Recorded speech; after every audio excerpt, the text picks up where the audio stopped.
Les non-dits en direct. Ici, on dit ce que d'autres préfèrent taire. Sans hystérie, sans fioriture. On décortique les déclarations clés, les faits et leurs conséquences, clairement, point par point, pour comprendre ce qui se passe et où ça mène. Si ce format vous plaît, abonnez-vous dès maintenant, mettez un like et laissez votre avis en commentaire. Votre opinion compte. Bonjour à tous, le juge Andrew Napolitano ici pour Judging Freedom. Aujourd'hui, nous sommes le jeudi 15 janvier 2026. Le professeur John Mearsheimer nous rejoint maintenant. Professeur Mearsheimer, un plaisir, mon cher ami. Merci d'être avec nous. Comment caractériseriez-vous la présidence de Donald Trump en matière de politique étrangère? Eh bien, je pense que ce que vous voyez, c'est que nous avons une politique étrangère radicale. Il y a eu un changement radical entre ce qui précédait et ce que nous faisons maintenant. C'est certainement vrai au niveau rhétorique. Si vous regardez comment il parle du droit international, comment il parle de sa capacité à utiliser le pouvoir quand il le juge bon, aucun de ses prédécesseurs n'aurait jamais avancé ces arguments. Et de plus, quand vous regardez la politique réelle, c'est une véritable rupture avec son prédécesseur. Je pense que nous avons eu un changement radical dans notre politique étrangère. Premièrement, regardons simplement l'Europe. Notre politique envers l'Ukraine, notre politique envers la Russie et notre politique envers l'OTAN ont subi un changement fondamental. Nous avons fait un virage à 180 degrés.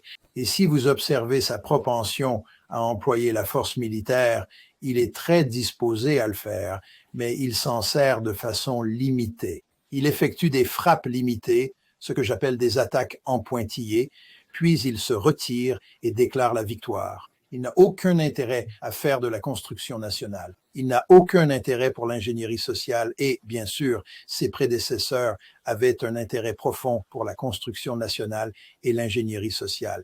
Et enfin, je soulignerai qu'en matière de tarifs, il se démarque des récents présidents.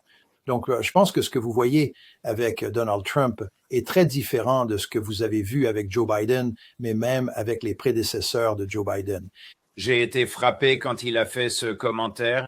Eh bien, je vais vous laisser écouter le commentaire, mais c'est celui sur son propre esprit et sa propre moralité. Ce que j'ai pensé, c'est quelle moralité? Quel président qui assassine des gens sur des hors-bords et des bateaux de pêche parlerait de cela comme de sa propre moralité? Mais voici le clip. Chris, coupe numéro 2. Voyez-vous des limites à votre pouvoir sur la scène mondiale? Y a-t-il quelque chose qui pourrait vous arrêter si vous le vouliez? Oui, il y a une chose. Ma propre moralité, mon propre esprit. C'est la seule chose qui peut arrêter ça. Pas le droit international? Et ce n'est pas bon. Je n'ai pas besoin du droit international. Je ne cherche pas à blesser les gens. Je veux dire, un président qui croit qu'il peut, je vais utiliser un mot dur, assassiner des gens en haute mer, leur refuser un procès équitable, applaudir son secrétaire à la défense quand il tue les survivants de ces meurtres, peut-il prétendre être guidé par un sens de la moralité reconnaissable? Eh bien, quelques points ici. Tout d'abord, quand vous parlez de moralité et de Donald Trump, vous devez vous rappeler qu'il est complice d'un génocide, qui est considéré comme le pire de tous les crimes possibles. Et cela, pour moi, est bien pire que ce qu'il fait en ce qui concerne ces meurtres contre des hors-bords dans les Caraïbes. Deuxième point, cela n'a rien à voir et ne peut être justifié en termes de moralité que vous ou moi connaissons. Soutenir qu'un génocide est moral ou que tirer sur des personnes qui pourraient être innocentes hors de l'eau dans les Caraïbes est moral n'est pas un argument que quiconque de sérieux va avancer. Le troisième point que je voudrais souligner est que je ne pense pas qu'il y ait un président qui ait jamais dit les choses que le président Trump vient d'être montré en train de dire. Il est assez remarquable qu'il dise une telle chose en public. Il est assez remarquable qu'il écarte le droit international. Il ne fait aucun doute que ses prédécesseurs ont enfreint le droit international à certaines occasions, mais ils ont fait de grands efforts dans chacun de ces cas pour dire qu'ils ne violent pas vraiment le droit international, car ils comprennent que le droit international est important. Ils ne pensent pas que le droit international soit important du tout. Et certainement, en ce qui concerne son comportement, il se sent libre de faire ce qu'il veut. Donc le droit de la mer, le droit de la guerre, les traités ratifiés par le Sénat, la Constitution, ils sont tous secondaires dans sa présidence par rapport à, je cite, mon propre esprit et ma propre morale. Je pense que les preuves à ce stade montrent clairement que c'est ainsi qu'il voit le monde. C'est ainsi qu'il envisage de traiter avec d'autres pays et c'est ainsi qu'il pense pouvoir se comporter ici, chez lui. Les faits sont tout à fait clairs. Donc, l'un de ces jeunes voyous sans badge ou numéro ou une plaque nominative et portant un masque a assassiné une femme qui conduisait sa voiture même si elle essayait de s'écarter de son chemin. Les gens de Trump ont diabolisé la femme. Elle est dans une relation de même sexe avec une autre femme. 4 hauts procureurs ont démissionné plutôt que d'enquêter sur les antécédents de la survivante parce que, selon la loi, on ne peut pas enquêter sur n'importe qui pour un crime. Il doit y avoir des preuves de criminalité. Voyez-vous un lien, même ténu, entre l'autoritarisme à l'étranger et celui à l'intérieur du pays? Pas vraiment. Je veux dire, ce que je vois, c'est une ligne entre sa volonté d'ignorer complètement la loi en matière d'exécution de la politique étrangère et en termes d'exécution de la politique intérieure. Il ne pense tout simplement pas, comme nous le disions il y a quelques minutes, que la loi s'applique à lui. Mais je ne le vois pas avoir une préférence pour les autoritaires parce que cela correspond à ce qu'il fait chez lui. Je pense qu'il a une préférence pour les autoritaires à l'étranger parce qu'il ne veut pas se lancer dans la construction de nations et il est prêt à vivre avec un dirigeant autoritaire qui peut maintenir la stabilité. Le Venezuela est un exemple parfait. La plupart de ses prédécesseurs auraient probablement envahi le Venezuela et auraient fait de grands efforts pour transformer le Venezuela en une démocratie libérale. Il n'est pas du tout intéressé à faire cela. Il est parfaitement satisfait du régime existant, qui est un régime autoritaire, simplement parce qu'il pense qu'ils maintiendront l'ordre. Donc je pense que dans le cas de Trump, son principal critère pour évaluer comment il pense à un dirigeant étranger n'est pas si ce dirigeant est un démocrate ou est élu démocratiquement, ou si ce dirigeant est un autoritaire. Tout ce qui l'intéresse, c'est si ce dirigeant peut maintenir la stabilité et servir ses objectifs ou nos objectifs. Mais je posais la question de l'autoritarisme parce que son serment est de préserver, protéger et défendre la Constitution. Il ne semble pas penser qu'ils doivent respecter la Constitution. Il a imposé des taxes de vente de sa propre initiative. Il les appelle des droits de douane. Les consommateurs américains ont payé des milliards en taxes de vente qui n'ont jamais été autorisées par le Congrès. Il a utilisé des milliards en ressources militaires pour kidnapper le président du Venezuela. Il n'a pas réussi à arrêter la guerre en Ukraine et la pire chose qu'il ait faite est de continuer à financer le massacre à Gaza. Il ne se soucie pas des lois, il ne se soucie pas de la morale, il ne se soucie pas de la Constitution. Eh bien, si je... Il est plus un monarque qu'un président. Eh bien, si je n'étais pas clair, j'étais d'accord avec vous sur ce point. Je pense qu'en termes de politique étrangère et en termes de politique intérieure, il a peu de respect pour la loi. Il fait ce qu'il pense être juste pour les États-Unis et pour lui-même. Et il n'est pas intéressé à être contraint par des règles. Il fait simplement ce qu'il veut. Comment était la moyenne américain améliorée par l'enlèvement de Nicolas Maduro? Je suis tenté de dire, est-ce une question sérieuse? Eh bien, c'est une bonne réponse. Je veux dire. Écoutez, il n'y avait pas de menace venant du Venezuela. C'est tout ce que vous avez besoin de savoir. Rappelez-vous quand on parlait de narcoterrorisme. Exactement. Cela a disparu parce qu'il n'y avait pas de menace narcoterroriste. Ensuite, ils ont parlé de la doctrine Monroe et l'idée était que peut-être la Russie et surtout la Chine envahissaient l'hémisphère occidental et sapaient la sécurité des États-Unis. Cet argument est ridicule. Et à la fin, à quoi cela se résumait-il? Voler le pétrole du Venezuela. D'accord, mais ce n'est pas une menace pour les États-Unis. Il n'y a tout simplement pas de menace pour les États-Unis. Donc, peu importe à quel point vous pensez que cette opération s'est bien passée, elle n'a pas éliminé une menace et ne nous a pas laissé dans une meilleure situation. Vous voudrez peut-être avancer l'argument que je n'avancerai pas, mais le faire. Mais vous voudrez peut-être dire que tout ce pétrole au Venezuela va aider l'économie américaine. Je ne connais aucune personne sérieuse qui avance cet argument. Oh non, Aucun économiste sérieux ne peut avancer cet argument. Je ne pense pas que le président comprenne le pétrole sur la scène internationale. Il ne comprend certainement pas le pétrole vénézuélien. Je veux dire, il a dit l'autre jour que le Venezuela nous avait vendu 500 millions de barils de pétrole. Ils ne nous ont rien vendu. Nous l'avons peut-être volé, et si c'est du pétrole vénézuélien, il est épais comme du goudron.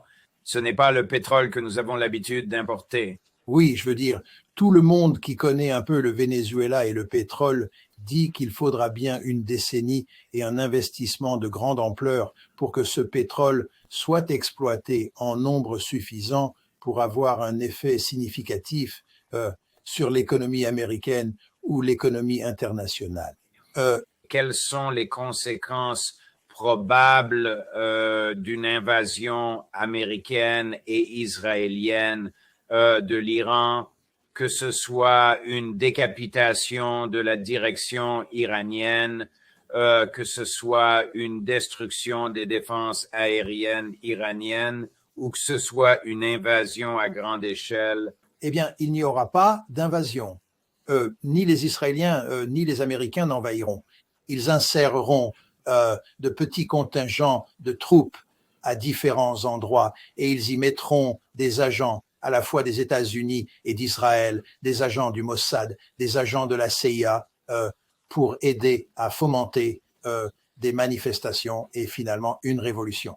Mais le plan de base ici est assez simple, je vais vous l'exposer, mais avant de le faire, je vous dirai qu'il a échoué et c'est la raison principale pour laquelle je ne pense pas que Trump soit intéressé à utiliser la puissance aérienne contre l'Iran à ce stade. Le plan ici est de détruire l'économie iranienne, simplement de causer d'énormes dommages à l'économie iranienne avec des sanctions, et cela crée éventuellement une situation explosive, prête à exploser car les gens sont si désespérés à cause de la situation économique. Ensuite, ce que vous faites à un moment donné, et je pense que nous l'avons fait à la fin décembre de l'année dernière, c'est que vous fomentez et alimentez des manifestations et vous mettez un petit nombre d'agents du Mossad et de la CIA en Iran et ils travaillent avec des groupes locaux pour fomenter des manifestations violentes. Ensuite, vous. La troisième étape est que vous commencez à raconter une histoire. Vous commencez à faire de la propagande en décrivant les manifestants comme nobles, le gouvernement comme mauvais. Et cela, bien sûr, fait deux choses. La première est qu'elle suscite un soutien en Occident pour les manifestations et contre le gouvernement, et elle fait la même chose à l'intérieur de l'Iran. Et vous faites tout ce que vous pouvez pour diffuser l'histoire, qu'il est inévitable que le régime tombe et que les manifestants gagnent. Et puis, lorsque les choses commencent à échapper à tout contrôle, c'est à ce moment-là que l'armée américaine et l'armée israélienne interviennent avec des missiles de croisière, des chasseurs, des bombardiers, etc.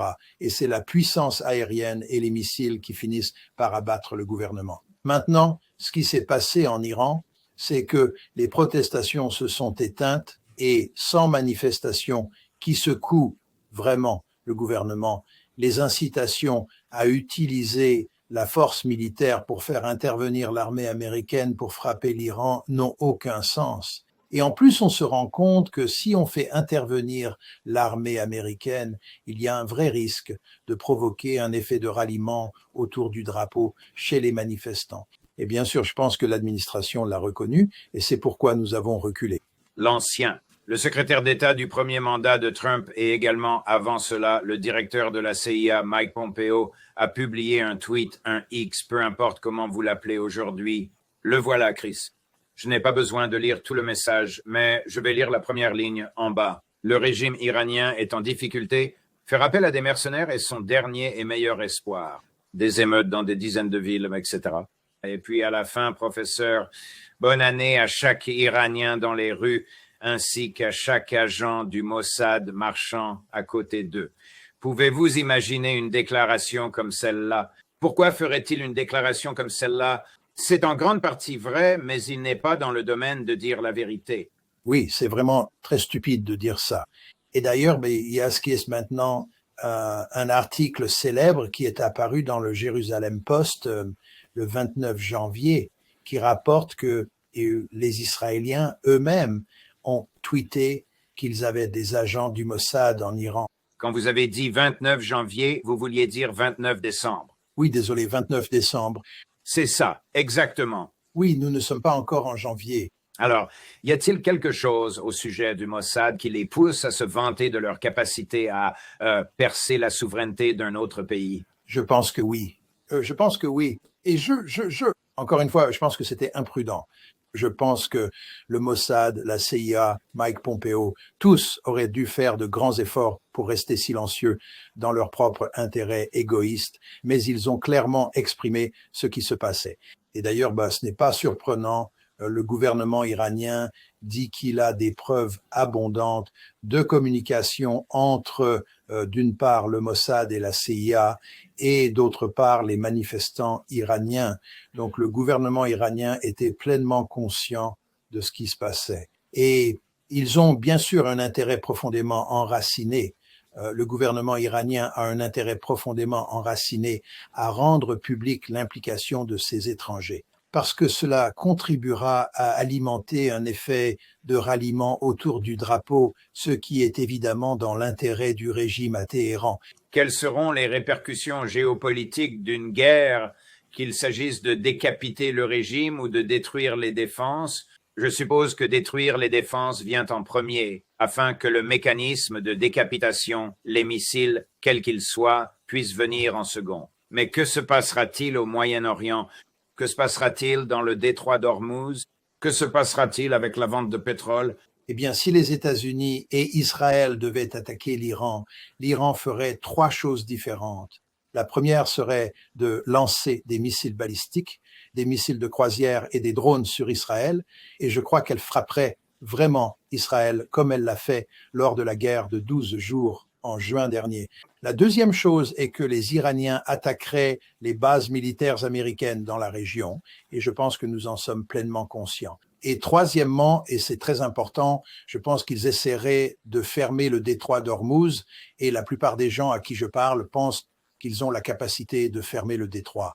Mais qu'est-ce que cela signifie économiquement s'ils, je ne parle pas numériquement, mais dans l'ensemble, s'ils ferment le détroit d'Ormuz? Eh bien, une énorme quantité de pétrole sort du golfe Persique. Et pour sortir du golfe Persique et rejoindre la mer d'Arabie, il faut passer par le détroit d'Ormuz. Et si vous fermez le détroit d'Ormuz, ce pétrole sortant du golfe doit rester dans le golfe. Ça ne peut pas sortir. Et presque tout le monde est d'accord pour dire que cela aurait un effet dévastateur sur l'économie mondiale. Et ce n'est pas un moment où aucun pays ne souhaite voir un choc à l'économie internationale. Les rapports indiquaient qu'en juin, lorsque nous avons avancé un cessez-le-feu, et souvenez-vous que la guerre n'a duré que 12 jours, l'une des raisons pour lesquelles l'administration Trump était très anxieuse de mettre fin à cette guerre, c'était que nous avions l'intuition que les Iraniens se préparaient à essayer de fermer le détroit d'Ormuz, et cela nous a paniqués. Et bien sûr, l'autre raison était que les Iraniens devenaient très sophistiqués, réussissant à faire passer leurs missiles balistiques et de croisière à travers les défenses israéliennes et américaines. Et ils commençaient vraiment à avoir un effet en termes de pilonnage d'Israël, et les Israéliens étaient intéressés à arrêter la guerre après 12 jours, parce qu'ils n'avaient pas assez de missiles pour contrer tous les missiles balistiques et de croisière venant des Iraniens. Pensez-vous que les responsables des services de renseignement américains et israéliens pensaient qu'ils pouvaient reproduire le coup d'État de 1953 où le président Mohammad Mossadegh, élu démocratiquement, a été renversé en grande partie par le MI6 et la CIA? Oui, je pense cela. Je pense qu'à partir de décembre, nous avons commencé à appuyer sur l'accélérateur et à pousser fort. Nous encouragions les manifestations et les discussions que nous venons d'avoir sur le rôle du Mossad et le rôle de la CIA, et ce que Mike Pompeo disait et ce que rapportait The Jerusalem Post et ce que Trump disait au sujet de lâcher l'armée américaine sur l'Iran. Tout indique que nous pensions que le moment était venu de renverser le régime à Téhéran. Vous devez vous rappeler ici que ce qui est d'une importance capitale, ce sont les sanctions économiques. Et ces sanctions économiques étaient conçues pour dévaster l'économie en Iran. Et elles n'ont pas complètement réussi, mais elles ont fait un travail considérable pour endommager cette économie. Et le résultat final est qu'il y a un grand nombre de personnes en Iran qui sont désespérées, qui sont en colère et qui sont faciles à faire sortir pour manifester, n'est-ce pas? Donc vous avez beaucoup de bois d'allumage là-bas. Et ce que les États-Unis et Israël ont ensuite essayé de faire, c'était d'allumer un feu, et ils pensaient qu'une fois que la manifestation commencerait à devenir incontrôlable, nous pourrions alors intervenir avec la puissance aérienne. Pas de bottes sur le terrain ici. C'est un changement de régime à moindre coût, et nous pourrions aider à en finir avec le régime. Et un dernier point à ce sujet, vous devez toujours vous rappeler que l'objectif principal n'est pas le changement de régime. Comme je le disais auparavant, il ne s'intéresse pas à promouvoir la démocratie libérale. Il ne s'intéresse pas à faire de l'ingénierie sociale. Ce que l'administration et ce que les Israéliens voulaient surtout faire, c'était renverser le régime et ensuite démanteler l'Iran, semer le chaos et démanteler l'Iran. Comme la Syrie. Exactement. Et vous devez comprendre que nous avons joué un rôle clé en faisant cela en Syrie. Les Israéliens ont aidé un peu, mais ce sont les États-Unis et les Turcs qui ont joué le rôle clé dans la destruction de la Syrie, et les Israéliens surtout, mais même les Américains maintenant, parce que nous sommes liés aux Israéliens. Nous voulons détruire l'Iran, et nous pensions qu'à partir de la fin décembre, nous avions trouvé la formule pour le faire. Mais comme je vous l'ai dit auparavant, nous avons échoué. Je me demande si Donald Trump se soucie plus des manifestants à Téhéran qu'à Minneapolis. Et avant de répondre, appuyez sur le numéro 5. Et au fait, à tous les patriotes iraniens, continuez à manifester, prenez le contrôle de vos institutions si possible et gardez le nom des tueurs et des agresseurs qui vous abusent. Vous êtes très maltraités si les chiffres sont exacts. Et j'entends 5 séries de chiffres différents. J'entends des chiffres... Écoutez, une mort est de trop, mais j'entends des chiffres beaucoup plus bas, puis j'entends des chiffres beaucoup plus élevés. Mais je dis gardez leur nom car ils paieront un prix très élevé. Et j'ai annulé toutes les réunions avec les responsables iraniens jusqu'à ce que le meurtre insensé de manifestants cesse. Et tout ce que je leur dis, c'est que de l'aide est en route. Vous avez vu que j'ai mis des tarifs sur quiconque faisant des affaires avec l'Iran. Cela vient juste d'entrer en vigueur aujourd'hui. Et je dis rendons sa grandeur à l'Iran. Vous savez, c'était un grand pays jusqu'à ce que ces monstres viennent et le prennent en main. Vous ne pouvez pas enregistrer les noms du tueur à Minneapolis parce qu'il ne porte ni plaque nominative, ni insigne, et il porte des masques. Oui, permettez-moi de faire quelques remarques sur ce que le président Trump vient de dire. Tout d'abord, ce qu'il vient de dire est une preuve solide qu'il était engagé dans un changement de régime en Iran. Vous ne faites pas des déclarations comme celles qu'il vient de faire, à moins que vous ne soyez intéressé à terminer le régime, à soutenir les manifestants et à leur dire que nous viendrons terminer le travail. C'est le mode d'emploi, non? Mais encore une fois, cela a échoué et il parle maintenant d'une manière différente de la situation en Iran et il dit que le gouvernement n'est pas susceptible ou ne va pas exécuter les leaders des manifestations et donc il n'y a pas besoin d'une action militaire américaine. Et tout cela est une reconnaissance que la stratégie a échoué. Maintenant, en ce qui concerne les manifestants à Minneapolis, vous avez cette situation très intéressante où en Iran, il aime les manifestants et déteste le gouvernement. Mais ici, aux États-Unis, il déteste les manifestants et aime le gouvernement. Et bien sûr, c'est parce qu'il pense qu'il est un roi, qu'il est un génie et que quiconque proteste contre lui a fondamentalement tort et est une menace pour les États-Unis et doit donc être traité de la manière la plus sévère possible. Un de mes collègues de podcast que j'ai rencontré, qui est libanais, mais qui diffuse depuis l'Australie, Mario Naufal, Nawfal. Vous avez peut-être été sur son émission, je ne suis pas sûr. Il a une énorme audience. États-Unis, une frappe sur l'Iran aurait été annulée à la dernière minute. Le président Trump aurait apparemment presque autorisé une frappe sur l'Iran tard la nuit dernière. Cela aurait été mercredi soir, puis a annulé à la dernière minute avant l'exécution. Des sources disent que Trump l'a arrêté parce que ses conseillers ne pouvaient pas promettre un coup décisif renversant le régime et ont averti que l'Iran pourrait riposter durement et que les États-Unis pourraient ne pas avoir assez de moyens régionaux prêts à faire face. Maintenant, je ne sais pas si c'est exact. Je suis sûr que le journaliste qui en a parlé croit que c'est exact. Combinez cela avec le rapport du Guardian, que l'Iran et Israël ont convenu de ne pas faire de première frappe et que cela a été médiatisé par la Russie. Premièrement, qui de censé croirait à un quelconque accord donné par Netanyahou? Deuxièmement, est-il rationnel de croire que Trump était à quelques minutes de commander une frappe de décapitation? Je ne sais pas s'il était à quelques minutes, mais je pense qu'il se dirigeait clairement dans cette direction. Il était confiant que les manifestations allaient continuer à devenir incontrôlables et que le moment viendrait bientôt pour lâcher l'armée américaine contre l'Iran. Je pense que les preuves sont assez claires qu'il pensait de cette manière. Mais ensuite, très vite, il est devenu clair que les manifestations ne fonctionnaient pas et que l'utilisation de la force militaire américaine, comme je l'ai dit, n'allait que provoquer un effet de ralliement autour du drapeau parmi la population. Et j'imagine que c'est la raison pour laquelle ses conseillers lui ont dit qu'ils ne pouvaient pas élaborer une stratégie qui garantirait le succès.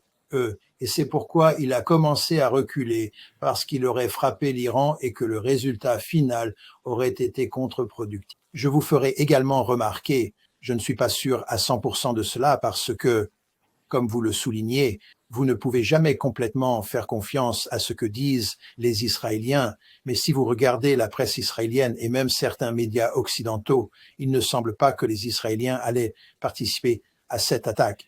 Il semble que ce sont les États-Unis qui allaient le faire. Et j'ai vu 1 ou 2 rapports disant que les Israéliens eux-mêmes, ainsi que les États du Golfe Persique, disaient à Trump que ce n'était pas le bon moment pour une attaque. Il est très important de comprendre qu'en mettant les Israéliens de côté, les États du Golfe, y compris l'Arabie saoudite, ne voulaient pas que cela se produise. Les Saoudiens ont en fait dit aux Iraniens qu'ils ne participeraient pas à une attaque américaine et qu'ils ne permettraient pas aux Américains d'utiliser l'espace aérien saoudien. Et vraiment, ce qui se passe ici, c'est assez intéressant. Ce qui se passe, c'est que les États du Golfe deviennent profondément méfiants envers Israël. Ils pensent qu'Israël prend la grosse tête et cela remonte. Vous vous souvenez de l'attaque contre les négociateurs palestiniens au Qatar l'année dernière, à la fin de l'année. Je pense que beaucoup d'États du Golfe pensent que les Israéliens sont incontrôlables et que les Américains non seulement ne les maîtrisent pas, mais soutiennent en fait les Israéliens à chaque étape. Et je pense que d'une manière très importante, les États du Golfe commencent à voir l'Iran comme une force qui contrebalance Israël. Ils ne veulent pas voir l'Iran détruit, car cela rendrait Israël beaucoup plus puissant. Ils n'ont peut-être pas une place spéciale dans leur cœur pour l'Iran. Je parle ici des États du Golfe, je le comprends bien, mais en même temps, l'Iran est un rempart au Moyen-Orient contre Israël, ce qui bien sûr est la raison pour laquelle Israël et les États-Unis veulent détruire l'Iran. Mais ces autres pays, ces pays du Golfe, ne veulent pas voir l'Iran détruit. Professeur Mearsheimer, vos compétences analytiques sont sans égales. Merci beaucoup pour tout cela, pour avoir abordé ce sujet sous des angles uniques et différents et l'avoir présenté comme vous l'avez fait. C'est profondément et sincèrement apprécié. Comme toujours, nous avons hâte de vous revoir la semaine prochaine. De même, Georges, passez un bon week-end et à bientôt. Vous aussi. Merci. Ouf.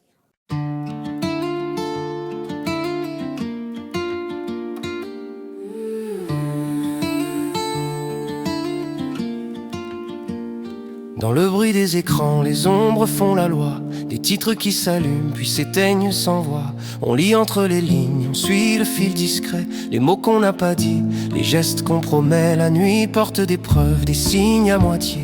Un chiffre, une image, un regard détourné. Si tout semble clair, c'est peut-être un décor. Nous on cherche la faille et la vérité dehors. Les non-dits, on les met en lumière. Quand le monde se tait, on écoute la poussière. Les non-dits, on recolle le sens. À froid, sans cri, mais avec exigence. Les non-dits, au cœur de la nuit, on ouvre les dossiers et le réel surgit. Des promesses promesses en coulisses, des mains sous la table, des versions officielles, trop lisses, trop hables. On compte les secondes, on suit les trajectoires, les cartes se déplacent et changent d'histoire. Un port, un ciel chargé, un message chiffré, des alliances qui craquent, des pactes déchirés. Si l'info te traverse comme un courant sans fin, ici on la ralentit pour voir ce qu'elle peint. Les non-dits, on les met en lumière. Quand le monde se tait, on écoute la poussière. Les non-dits, on recolle le sens. À froid, sans cri, mais avec exigence. Les non-dits, au cœur de la nuit, on ouvre les dossiers et le réel surgit. On ne vend pas des peurs, on cherche des repères. On sépare le bruit des faits, la scène du mystère. Chaque phrase a son prix, chaque silence un poids. Mais la vérité respire quand on tient le cap droit. Regarde bien la trame, derrière le spectacle. Les détails sont des clés et les angles des actes. Si tu veux comprendre au lieu de simplement croire, reste avec nous, on remonte le miroir. Les non-dits, on les met en lumière. Quand le monde se tait, on écoute la poussière. Les non-dits, on recolle le sens. À froid, sans cri, mais avec exigence. Les non-dits, au cœur de la nuit, on ouvre les dossiers et le réel surgit. Les non-dits,